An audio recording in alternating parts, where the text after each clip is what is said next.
Here we go. Welcome to another episode of Redefining Society and Technology podcast. It's always been connected with technology. I'm fascinated by it. I talk about cybersecurity quite a bit with my partner Sean Martin on ITSPmagazine. But my background is sociology of communication, so anything that is connected with society and tech, I'm all about it. And there is no lack of topics to talk about. If we can talk about smart cities, cars, healthcare. And lately, of course, we have changed a lot of things because of technology. One of those is the way we work. I mean, look at this. If you're watching the video, I'm with someone on the other side of the Atlantic Ocean. It was not too long ago. And we're here having a conversation. And we're actually going to talk about the future, or the present actually already, of work. And we're going to do that with Sara Daw, all the way from the UK. And she's going to tell us a little bit about herself and why she wrote the book that she wrote and that we're going to talk about. Sara, welcome to the show. Thanks very much, Marco. So yes, I'm Sara Daw. I'm the Group CEO of the CFO Centre Group, the Liberty Group, and very interested in the future of work. Our business provides fractional C-suite professionals to growing SMEs and larger organisations. And it's a different way of working that challenges the employment model. Very interested in that, and also studying and researching this area more fully.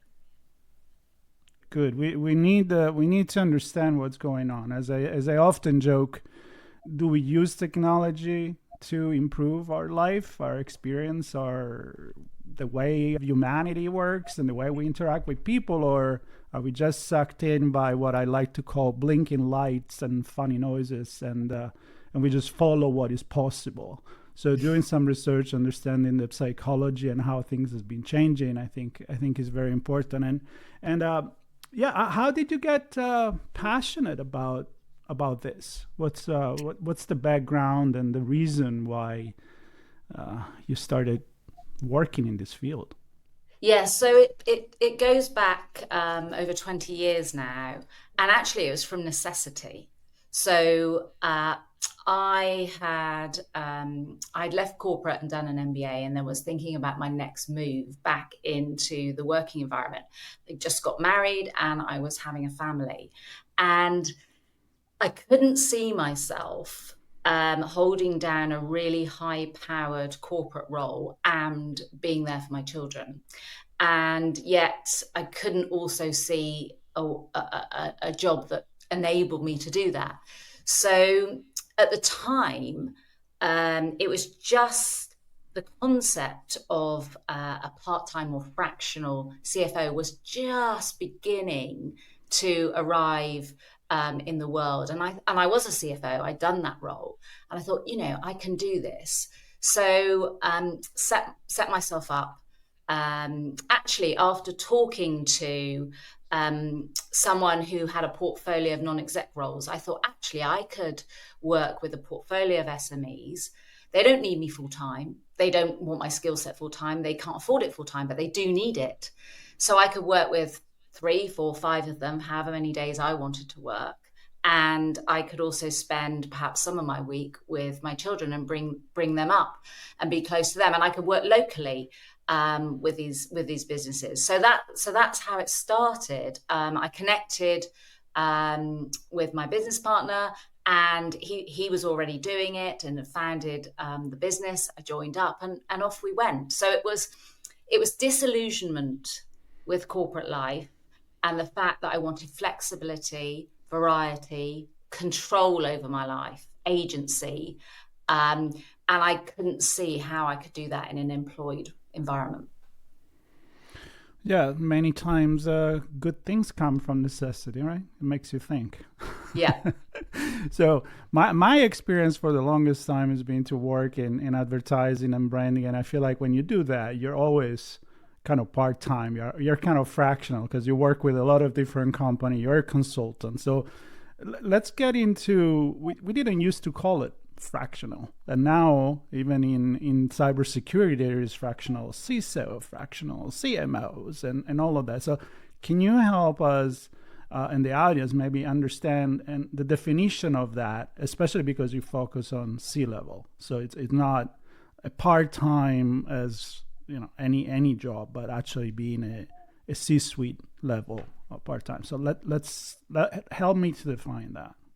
Yeah, so I mean, we actually coined the phrase part-time here in the UK when we first started. Actually, most of the people that worked with us at that point didn't really like that terminology because it implied that they didn't work. Right. Why did you change it? Yeah. And the fractional word, I think, sums it up quite nicely in terms of it hasn't got those connotations of not being committed. And sometimes part-time has that connection. So fractional, part-time, whatever you want to call it, portfolio, what it means is that instead of working for one business and being fully and gainfully committed to just that one organization, we work with a range of clients, a range of businesses, and it might be a day a week for one, 2 days a month for another, a day a month for someone else. So we might work full time, we might work 4 days, 3 days. It doesn't really matter. That's up to the individual, and that brings the flexibility and the variety that they have. Yet the key thing is making sure that every business we work with is dedicated and gets the amount of time that they need. And it helps to build some flexibility and some sort of gaps into the schedule so that we can dial our time up and down. And the key thing is that it's sort of the fragmentation of jobs, if you like. So what I'm seeing is the unbundling of jobs and the fragmentation of them into activities and work.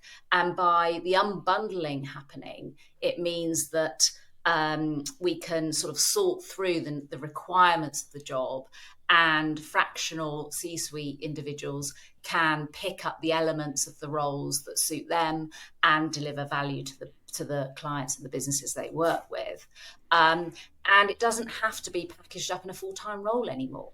It also means you get the right skills at the right level for the right jobs, because sometimes you find in employment that you end up doing all sorts of things in your job just because you are full-time.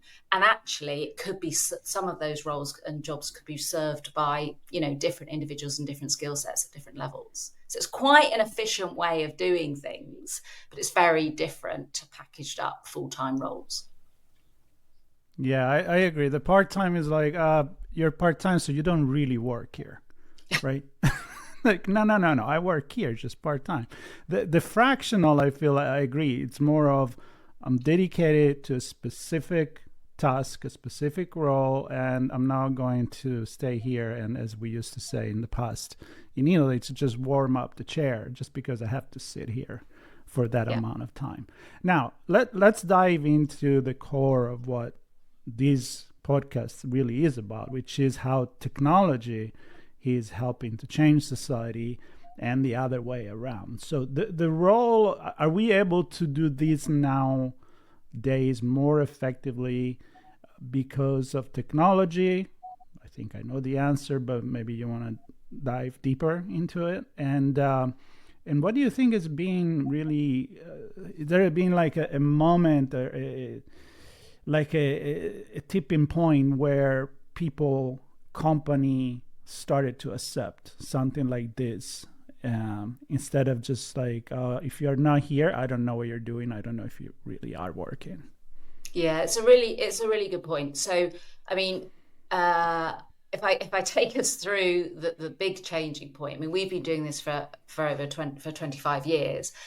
And we were actually often the odd one out, as you point out, because we weren't present in the office alongside the full-time employees. We're the individuals that would come in and out.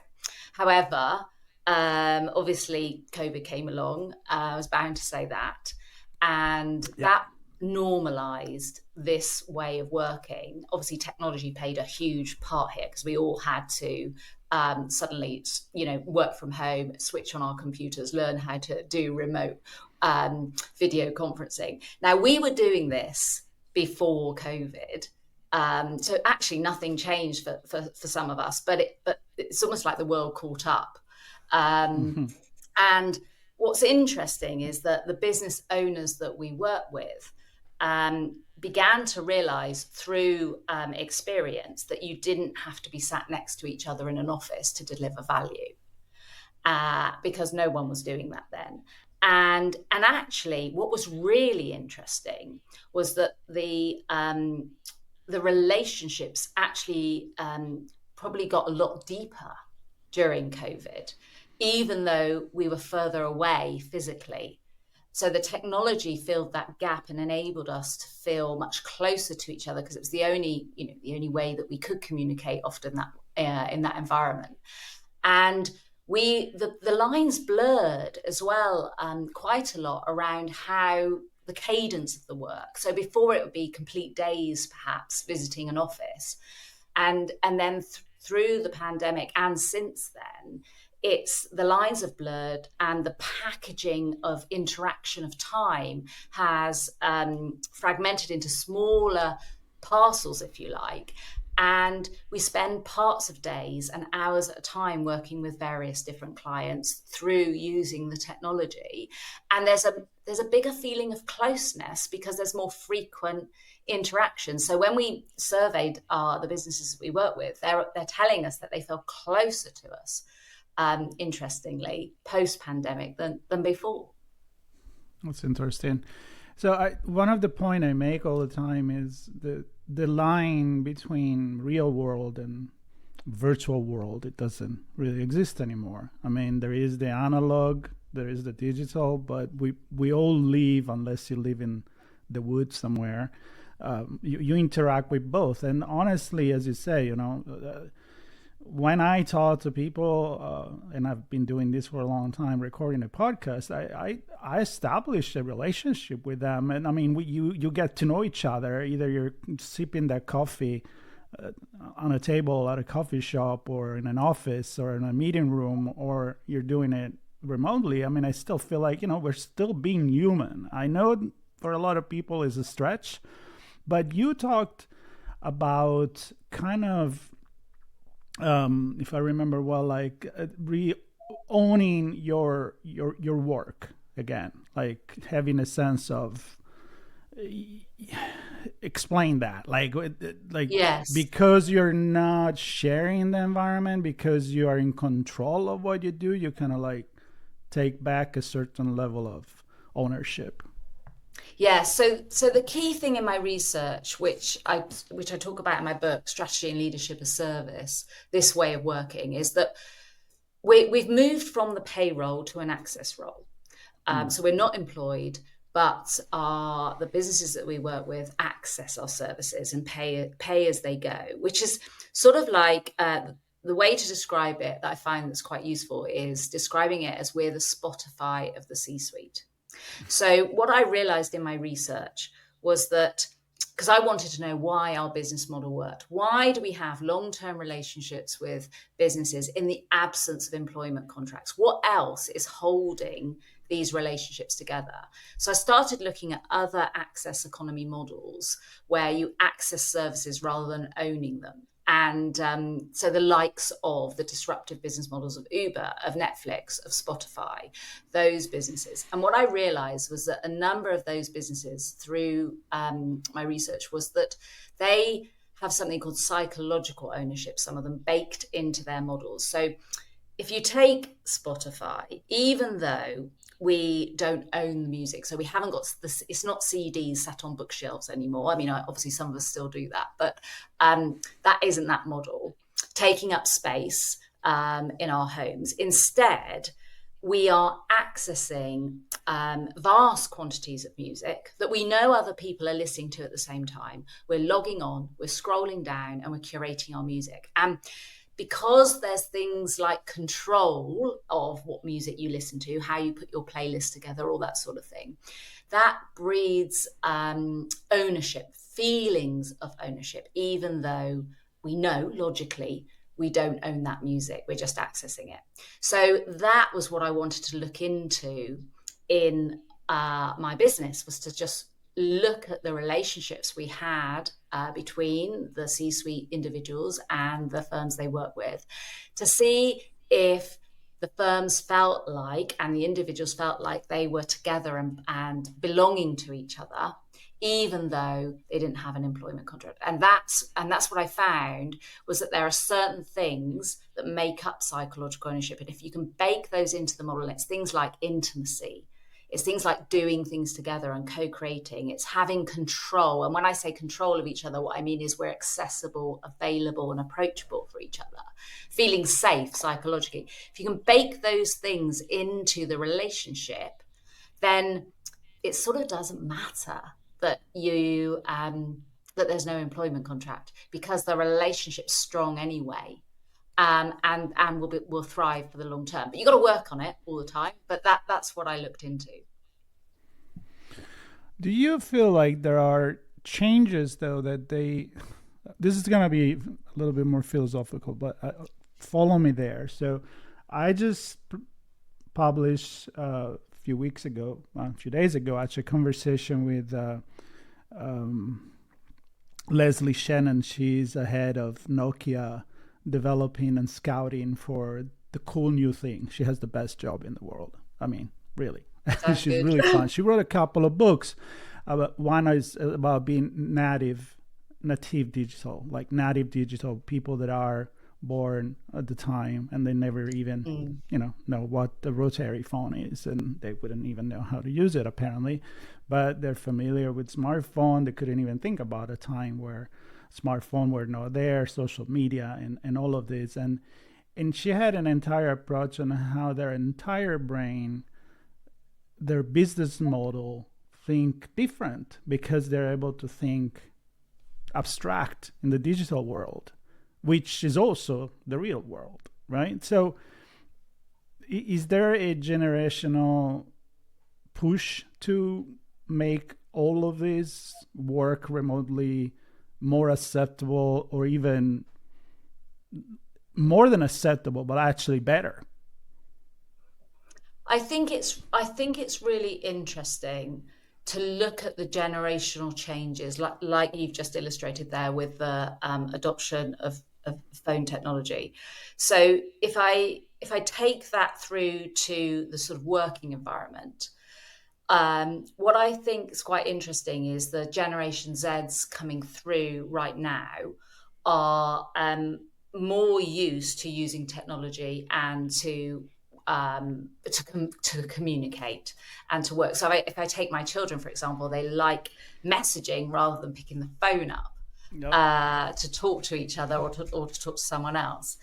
And I think they're also adopting gig working, the access economy, as a default, perhaps a bit more than we ever did. So for my generation, Generation X, we've gone to corporate, we've done the full-time thing, we've said no to that, and we've come into the gig economy at a later stage. I'm seeing the younger generations, just as you just alluded to, taking it up from the get-go. Now, this is interesting because the remoteness, I think they are comfortable doing the remoteness, and actually need to be almost, it's the reverse to my generation. They need to be encouraged to build the relationships outside of technology as well as with technology. So it's an and, not an or, because there are definitely, I feel, advantages of seeing the holistic the relationship in a holistic sense, not just through a Zoom call, etc. And I also think that they also do need to learn from each other and to learn from others. And how are they going to do that if they do everything so remotely? And how are they also going to do it if they don't join corporate? Because the other trend I'm seeing is that they're sometimes shunning the corporate world there's a distrust there. And actually, they'd rather sort of do gigging and portfolio work all the way through. But how are they going to learn if they don't have that corporate experience? And this is where I think mentoring needs to come in. I think we need to adopt technology to help us remotely and in person, and I also think there needs to be a role of mentoring the new generations through, because otherwise they're not going to be able to learn the skills to then be able to, add the value at a higher level. So I think and I don't have all the answers to how they're going to do that, but those are some of the challenges that I see in the future of work. We never have all the answers in this conversation. If we had the answers, we wouldn't be having this conversation anyway. I want to ask you one more thing, and then I want to put the futurist hats on and have some fun. Imagine what the future will be. The C-level. So you talk about this is your research applies to the C-level.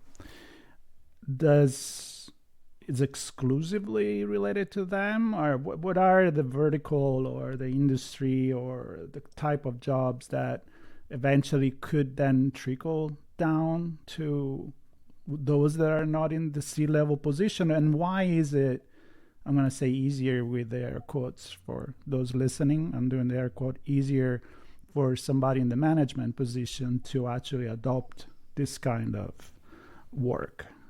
Yes, that's a really good question. So I see I talk about the C-level end of the gig economy being the privileged end, if you like. So they're doing it out of choice, freedom of choice, as opposed to necessity. And they're searching autonomy, independence, agency, all that sort of stuff. But they also want to belong, which is why organizations like mine exist, because we're then a community. But you can find your own community informally as well, but we still want to be human beings and belong. But why do they do it as opposed to the younger generations? And I do feel that lower levels can do it as well. One of the reasons is that to get going, because this is still quite new way of working, to get going, you start off with no business, and you've got to support yourself through a period where you're investing to learn the skills to find, to win, and to keep clients to work with. And you need a financial runway to do that. And what you often find is that the lower level management layers, perhaps they're going, they've got more dependents, their kids are still at home. If they've got kids, they've got young kids. They haven't got so much resources behind them. And so it's a bigger job for them to, really invest to learn the skills and to build their this way of working. I am seeing it happen. It's not that it's not happening, but I think it's easier when you've already got an established career, you've done the corporate role, you've got some resources behind you, and you can afford to change careers.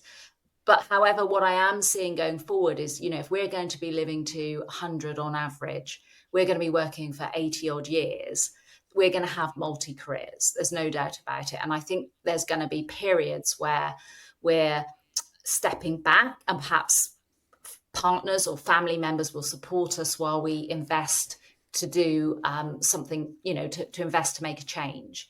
And I think there'll be, partners and couples that, to and fro through that and support each other and sort of contract with each other to design their lives so that they can pivot and have, 3 or 4 or 5 careers. And I think that's going to happen as we go forward. So you see it more as an investment for the employee than the employer? Meaning, can you just join a company that say, hey, you know what? We work from home. We want fractional as much as we can. Here's all the tool. Here's our training for you to do that. I mean, the way you present it is more on the employee's shoulder. It's a good observation. Do you feel like, because I see headline now, they're like, everybody goes back to work at Amazon. I'm like, okay, I think you're kind of going the wrong direction, but that might be me. But there is also that push that I find it weird, but I mean, I'm sure they have their own reason. But is there a future where maybe the companies are ready to embrace and train and support this new kind of workforce? I would really hope that organizations will be comfortable with hybrid, remote working. I mean, I'm all for that, because I feel then you're giving the agency to the individuals to craft their jobs in the way that they know best to do it, and obviously with advice, and that gives you fulfillment and meaning in our work. So I would hope that would continue, rather than being mandated back into the office, as we're seeing a few organizations do now.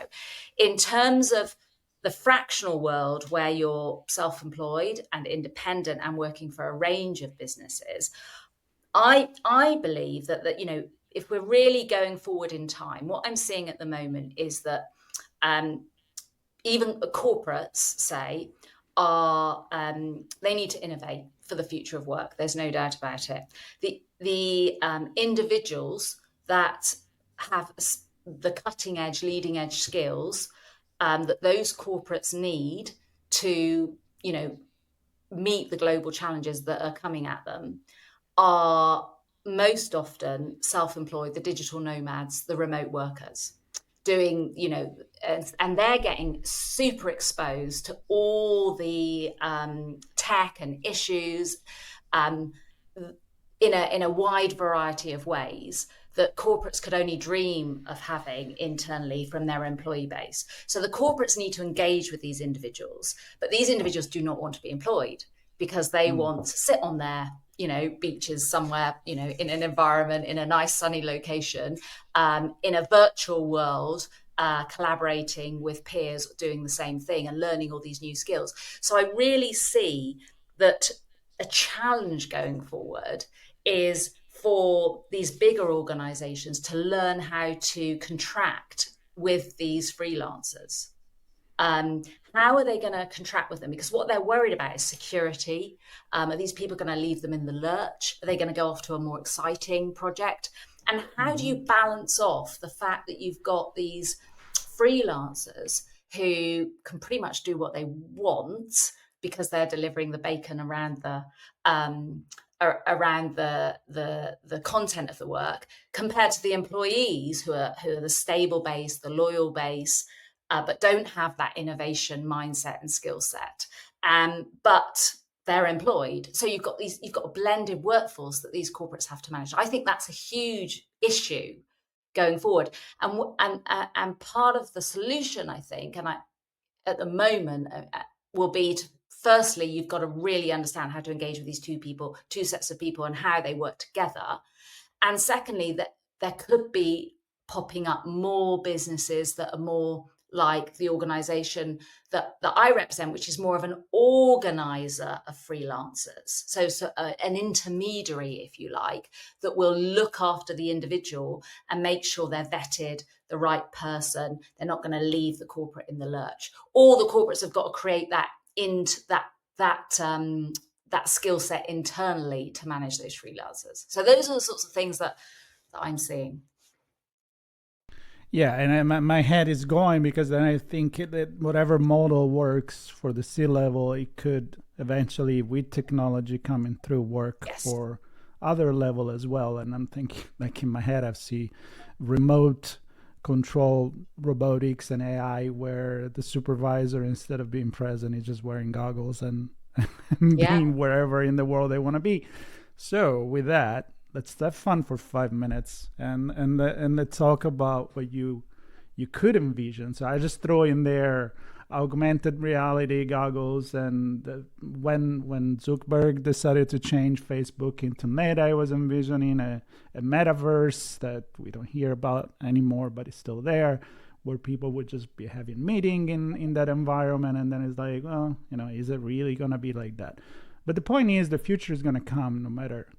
Either you want it or not, it's going to come. I mean, you said Generation X. I'm a Generation X. I was excited about the Walkman when I was a kid. Yes. So imagine putting on a really cool virtual reality goggle. And so point is, everything is new when it's new, and it's old when it's old. But the bottom line is, how do you envision, I don't know, whatever years from now, the future of work? And are we are you on the side of those that think that we're just going to become alienated by everything and miss touch with reality, or it's just going to be a different kind of reality and we're just going to change society and still be human, just a little bit different? You can go I wherever you want with this. yeah. I mean, I'm on the side of of humans wanting connection with each other. So I'm in an and position, I think. I feel, of course, we're going to see fragmentation of jobs, which is going to be some of, and then the tasks that make up those jobs are going to be done by some of it by humans and some of it by automation, and that partnership and that augmentation of doing it together. So I definitely see that, and I think it's going, and also think things are going to be done more at the point of sale. So we're going to have things happening more just in time, at the point at which the customer wants to buy, so it can be incredibly personalized and customized to.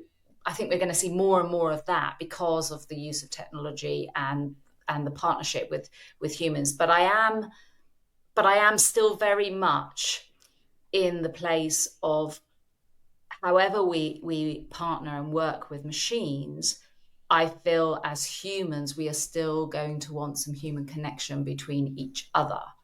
And so somehow we need to fulfill our sense of belonging and intimacy and safety. And so, but that may not necessarily come from the traditional, or probably it won't come from the traditional way of going into offices and doing work.